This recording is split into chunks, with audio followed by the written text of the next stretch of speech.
గ్రంథం 49వ అధ్యాయం. అమోనీయులను గూర్చి యెహోవా ఇలాగు సెలవిచ్చున్నాడు, ఇశ్రాయేలునకు కుమారులు లేరా? అతనికి వారసుడు లేకపోయినా మల్కోము గాదును ఎందుకు స్వతంత్రించుకొనును? అతని ప్రజలు దాని పట్టణములలో ఎందుకు నివసింతురు? కాగా యెహోవా ఇలాగున సెలవిచ్చుచున్నాడు, రాగల దినములలో నేను అమ్మోనీయుల పట్టణమగు రబ్బా మీదికి వచ్చి యుద్ధం యొక్క ధ్వని వినబడజేసేదను.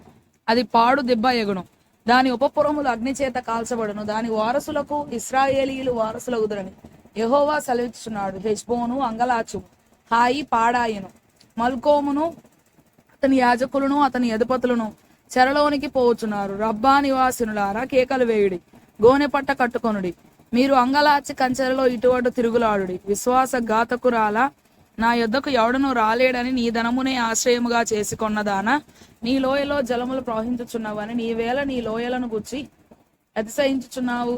ప్రభువును సైన్యులకు అధిపతినగు యెహోవా ఇలాగు సెలవిచ్చున్నాడు, నేను నీ చుట్టూనున్న వారందరి వలన నీకు భయము పుట్టించుచున్నాను. మీరందరూ శత్రువునికి ఎదురుగా తరుమబడుదురు, పారిపోవు వారిని సమకూర్చువాడు ఒకడును లేకపోవును. అటు తరువాత చెరలోనున్న అమ్మోనీయులను నేను రప్పించెదను. ఇదే యెహోవా వాక్కు. సైన్యులకు అధిపతియగు యెహోవా ఎదోమును గూర్చి ఇలాగు సెలవిచ్చున్నాడు, తేమానులో జ్ఞానం ఇక నేమియు లేదా?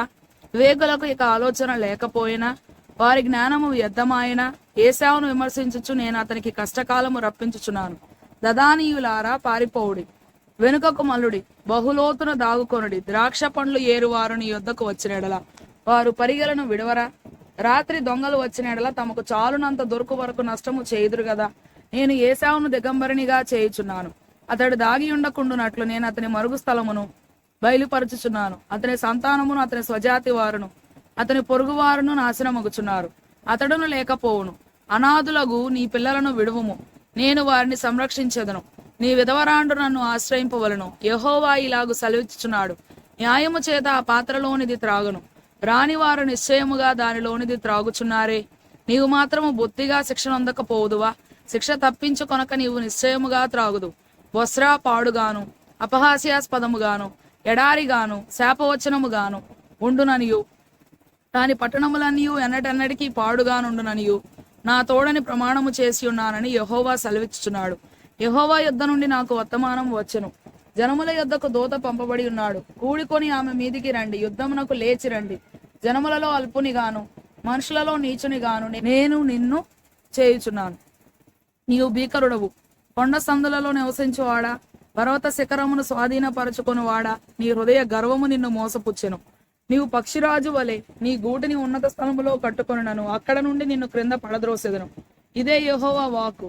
ఎదోము పాడైపోవును, దాని మార్గమున నడుచువారు ఆశ్చర్యపడి దాని ఇడుమలన్నీయు చూచి వేళాకోళము చేయుదురు. సొదొమయు గొమర్రాయు వాటి సమీప పట్టణములను పడగొట్టబడిన తరువాత వాటిలో ఎవడనూ కాపురం ఉండకపోయినట్లు ఏ మనుషుడును అక్కడ కాపురం ఉండడు, ఏ నరుడును దానిలో బస చేయడు. చిరకాలము నిలుచు నివాసమును పట్టుకొనవలనని శత్రువులు యొర్దాను ప్రవాహములో నుండి సింహము వలె వచ్చుచున్నారు. నిమిషములోనే నేను వారిని దాని యొద్ద నుండి తోలివేయుదును. నేనెవరిని నేర్పరతునో వారిని దాని మీద నియమించెదను. నన్ను పోలి ఉన్నవాడై నాకు ఆక్షేపణ కలుగజేయువాడేడి? నన్ను ఎదిరింపగల కాపరి ఏడి? ఎదోమును గూర్చి యెహోవా చేసిన ఆలోచన వినుడి, తేమాను నివాసులను గూర్చి ఆయన ఉద్దేశించిన దాని వినుడి. నిశ్చయముగా మందలో అల్పులైన వారిని శత్రువులు లాగుదురు, నిశ్చయముగా వారి నివాస స్థలము వారిని బట్టి ఆశ్చర్యపడును. వారు పడిపోగా అఖండమైన ధ్వని పుట్టెను, భూమి దానికి దద్దరిల్లుచున్నది. అంగలార్పు ఘోషయు ఎర్ర సముద్రము దనుక వినబడెను. శత్రువు పక్షిరాజు వలె లేచి ఎగిరి బొస్రా మీద పడవలనని తన రెక్కలు విప్పుకొనుచున్నాడు. ఆ దినమున ఎదోము బలాఢ్యుల హృదయములు ప్రసవించు స్త్రీ హృదయము వలె ఉండును. దమస్కును గూర్చిన వాక్కు హమాతును అర్పాదును దుర్వార్త విని సిగ్గుపడుచున్నవి. అది పరవశములాయను.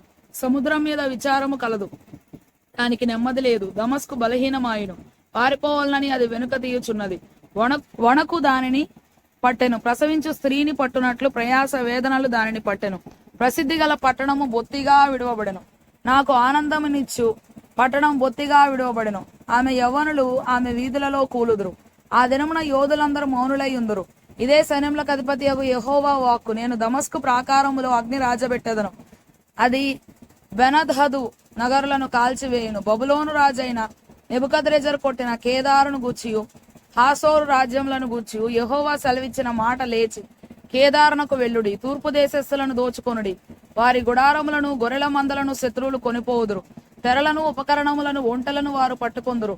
నక ముఖాల భయమని వారు దాని మీద చాటింతురు. హాసోరు నివాసులారా, బబులోను రాజైన నెబుకద్రెజరు మీ మీదికి రావాలని ఆలోచన చేయుచున్నాడు, మీ మీద పడవాలని ఉద్దేశముతో ఉన్నాడు.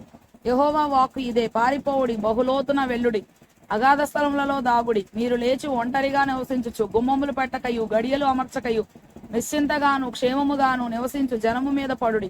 వారి ఒంటెలు దోపుడు సొమ్ముగా ఉండును, వారి పశువుల మందలు పొల్ల సొమ్ముగా ఉండును. గడ్డపు ప్రక్కలను కత్తిరించుకొని వారిని నక ముఖాల చెదరగొట్టుచున్నాను, నలుదిక్కుల నుండి ఉపద్రవమును వారి మీదకి రప్పించుచున్నాను. ఇదే యెహోవా వాక్కు. హాసోరు చిరకాలము పాడి నక్కలకు నివాస స్థలముగా ఉండును, అక్కడ ఏ మనుషుడును కాపురం ఉండడు, ఏ నరుడును దానిలో బస చేయడు. యూదారాజైన సిద్కియా ఏలుబడి ఆరంభములో యెహోవా వాక్కు ప్రవక్త అయిన ఇర్మీయాకు ప్రత్యక్షమై ఏలామును గూర్చి ఇలాగు సెలవిచ్చెను.